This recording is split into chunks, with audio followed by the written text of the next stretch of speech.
लक्ष्मण राम, गंगा मैया धीरे बहो। केवट की नैया भगीरथ की गंगा, केवट की केवट की नैया भगीरथ की गंगा,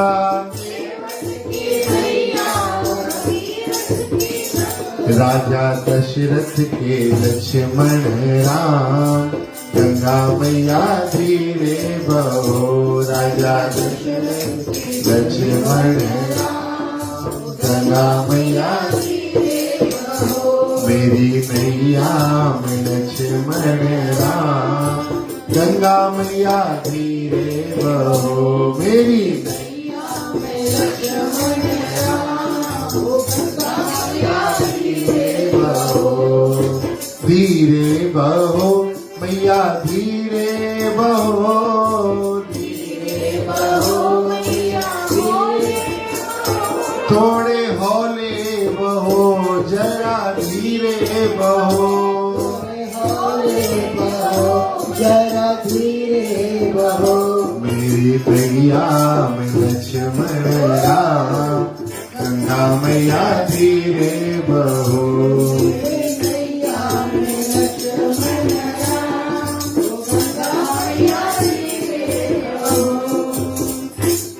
भगवान देख रहे हैं कि केवट मुझे उतार नहीं रहा है, तट तक ले जाता है, फिर रिवर्स गियर लगा लेता है, फिर वापस, फिर आगे ड्राइव मोड पे, फिर रिवर्स मोड पे, बार बार जा रहा है, पहुंचता है, लौटा लाता है।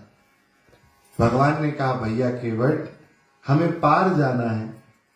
केवट ने कहा प्रभु एक बात बताओ, पिताजी ने कितने वर्षों का जंगल दिया है? बोले 14 वर्ष का। तो बोले वहां जाके कोई नौकरी करोगे क्या?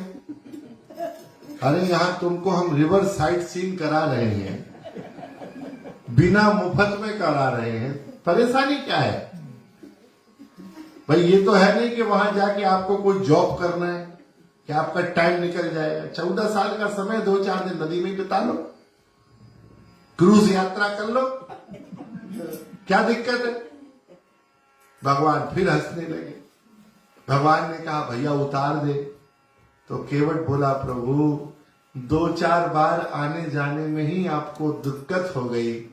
अरे आप सोचिए एक छोटी सी नदी में घूमने में आपको दिक्कत है, और ये संसार में जब जीव आता है तो आप इसे भवसागर से पार नहीं करते। कितनी बार बार बार भेजते हो, बार बार भेजते हो। तो आपको पता चलना चाहिए कि एक बार जीव भी कितना व्याकुल हो जाता है पार जाने के लिए।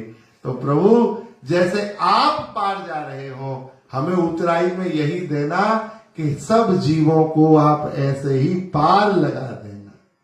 जो आपका भजन करें, जो आपकी शरण में आए, उन्हें आप पार लगा देना। केवट ने भगवान को उतारा। भगवान के मन में था कि मैंने इसे कुछ नहीं दिया। केवट ने कहा एक काम करने वाले एक दूसरे से लेन देन नहीं करते हैं।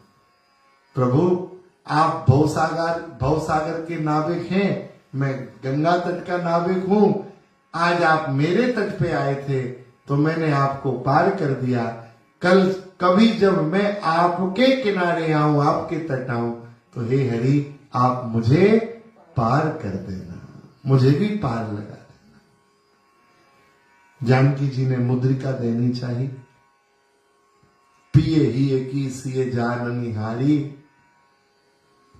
माता सीता ने अपनी अंगूठी उतार के प्रस्तुत की कि आप इसे दे दो, लेकिन जब अंगूठी को देने के लिए जानकी जी को देखा तो केवट ने आंखों से आंसू बहाते हुए कहा कि बेटी भगवान के चरणों को 2 ही लोगों ने अच्छे से धोया है, एक तुम्हारे पिताजी ने और एक मैंने।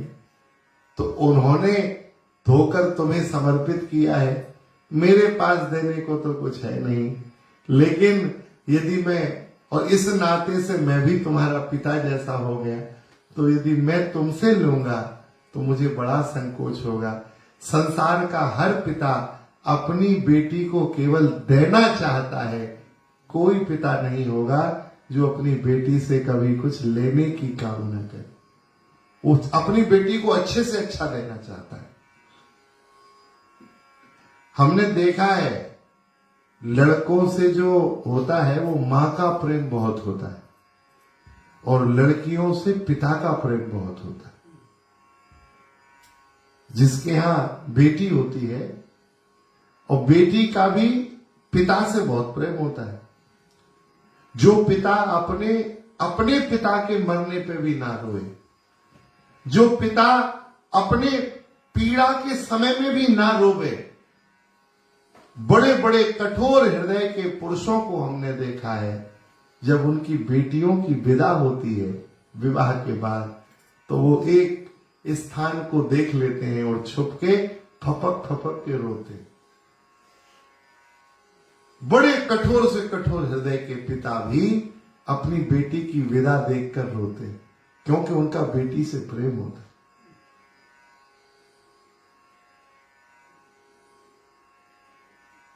सरलता केवट की थी, इसलिए केवट को भगवान मिल गए। आज जब आ रहा था तो आप केवट की चर्चा कर रहे थे, तो मुझे भी लगा कि चलो मैं भी आपके हाँ में हाँ मिला लूं। जो रंग आपने चढ़ाया है उसी रंग को थोड़ा और गहरा कर दूं।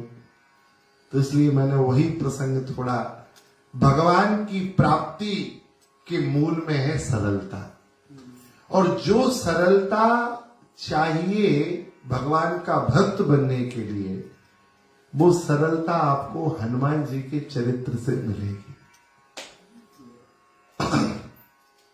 श्री हनुमान भगवान के भक्त हैं, इसी से यह सिद्ध होता है कि वह सरल है।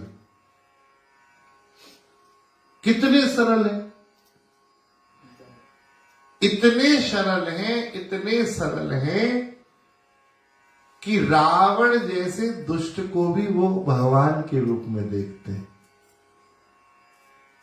ये हनुमान जी की सरलता है। इतने सरल हैं कि वह अपने आराध्य के अलावा कहीं उन्हें कुछ दिखता ही नहीं। खूब सरल श्री हनुमान जी हैं।